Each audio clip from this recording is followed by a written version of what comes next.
This week on Hook, Line, and Skillet, we're on the road again, the Great South Bay of Long Island, New York, fishing for striped bass. About an hour drive outside of Manhattan lies the Great South Bay, an arm of the Atlantic Ocean that runs approximately 45 miles along the southeastern portion of the island. Having a natural barrier from the open ocean, the bay provides many acres of tidal wetlands and a great diversity of habitat, making it an ideal place for fishing. Here we are, Long Island. Beautiful. Freaking awesome. Look at everybody fishing. Geez, I can't wait to go fishing. Our first stop, Captree State Park, near Blue Point, Long Island. I think what we need is something to accompany the stripers, if we catch any. I'm thinking, how about oysters? Blue Point oysters, right? It's right out here. Let's go get some. Blue Point oysters are one of the most famous oysters in the country, a popular delicacy featured in many Manhattan seafood restaurants. Blue Points can also be found on menus across the United States. We met up with Chris Cartuccio, the president of Blue Island Oyster Farms, to get some fresh Blue Points directly from the source. Chris? Yes. Hey. Yeah, hey, Pete. Hey, Chris, how are you? Good. Welcome Thanks. to Blue Island. Thank you. Thanks for having us out. So, where do we go from here? Well, our boat's docked right there. We're going to hop on. We're going to go about 500 yards east out to where our oyster farm is. Awesome, let's go.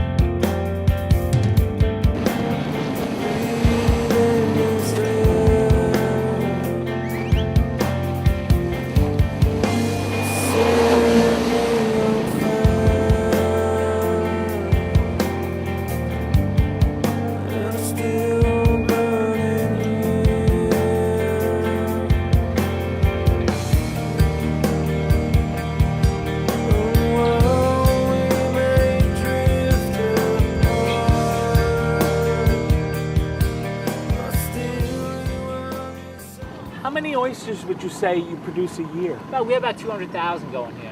200,000? We like to get it up to about 1 million. Yeah, wow. The oysters that are harvested on the North Shore of Long Island are totally different than what we have here. You know, this is a Blue Point oyster. The oysters we grow here are the world's only Blue Point oysters. How about taste? So an oyster, you know, has a taste, and you're going to judge it based on certain things. What is the Blue Point oyster taste? Well, one of the things that's distinctive, very distinctive about our oysters here, it has a sharp, salty flavor.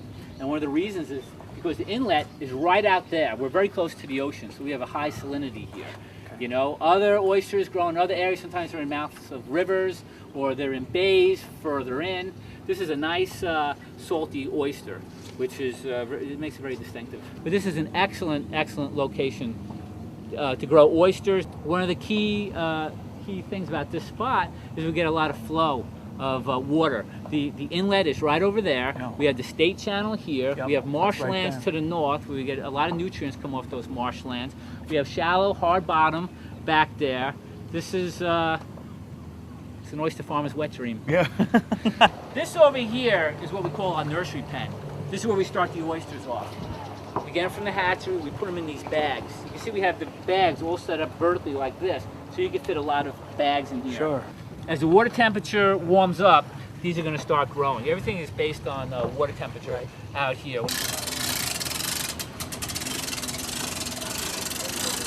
But these are almost ready for market. These guys are going on, they'll be 2 years old in September, or they're almost about 2 years old now. And what we want to, the reason we're not selling them now, what we want to happen is, this is a market-sized oyster. It's about 3 inches. This is perfect for on the half shell. But what we want to do is, we want to start pruning them. We want to start stunting the growth. We want to keep it at this size. We don't want it any larger. But we want the meat inside to get a little more mature. You know, if you have an oyster where the meat, you know, you have the shell size, but you don't have the maturity of the meat can be kind of thin and watery. This here is going to produce a nice, plump, firm texture oyster, so when you bite into it, it's going to pop. My first experience with an oyster was much later in life. I was a clam guy my whole life, and then a friend of mine who's a chef up in the Adirondacks, he turned me on to an oyster. The first one was meaty, popped, and I love them ever since. Right. And I know a bad one when I taste it. Yeah. This here is similar to like a cement mixer, and what it does is it tumbles the oysters and it breaks off that feather edge.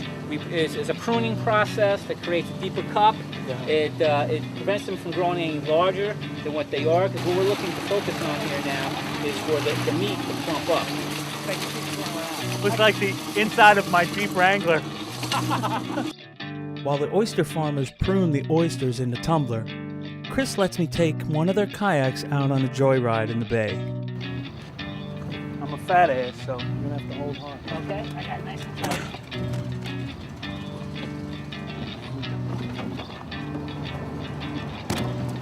Nice. Okay. Look at me. This is the best job ever.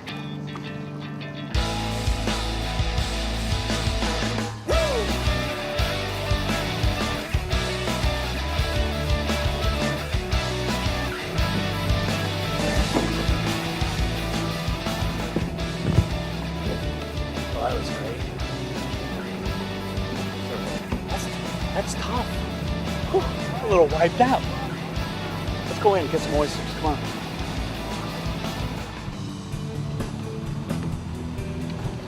Here's my chair. Come on. Heck off. Oh, sorry about that. Before we get our oysters, Chris shares with us some important information on how to properly shuck an oyster. Probably the easiest way to open an oyster is from the hinge over here. You could do two ways. You could hold the handle here, which makes it a little more dangerous, because if it's not as stable. And if that breaks, you're going to get shot. But if you want to be safe, you can choke up on it like this. So if you do slip, you're not going too far. You know, you can bring it in there like that. You wiggle it, and you're trying to push in, a little pressure downward. See the oyster juice starting to come? Yep. Starting to pop. Okay. Now the adductor muscle is right there.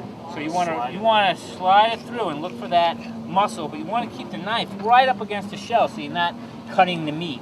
You cut the meat, it loses its plumpness. So when you bite into it, it's not going to pop in your mouth.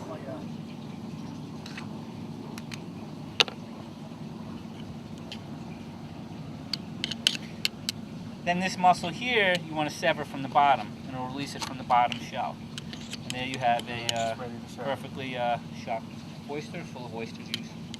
Nice and plump. You flip it over for aesthetics, if you want it a little more pleasing. There you go. And there you have it. Blue Island Oyster Farm, Blue Point Oyster. Delicious.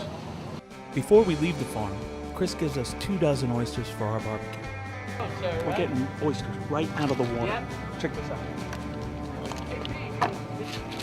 And between this and the stripers, Have quite a few. oh my God. Ready, Joe? Thank you, sir. Appreciate it. Thanks a bunch, Chris. All right, thanks for All right, coming. it's good seeing you. We'll It was a see good you time. again. We'll stop by one more time. We got the oysters. Now let's go fishing.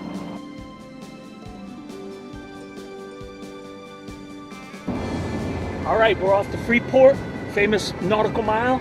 Do some striper fishing. I hope we get a few. Man, I'm hungry. Should we get into them oysters? I don't know if I can go all the way and hold those oysters. I might have to break into one or two of them. You got any lemon?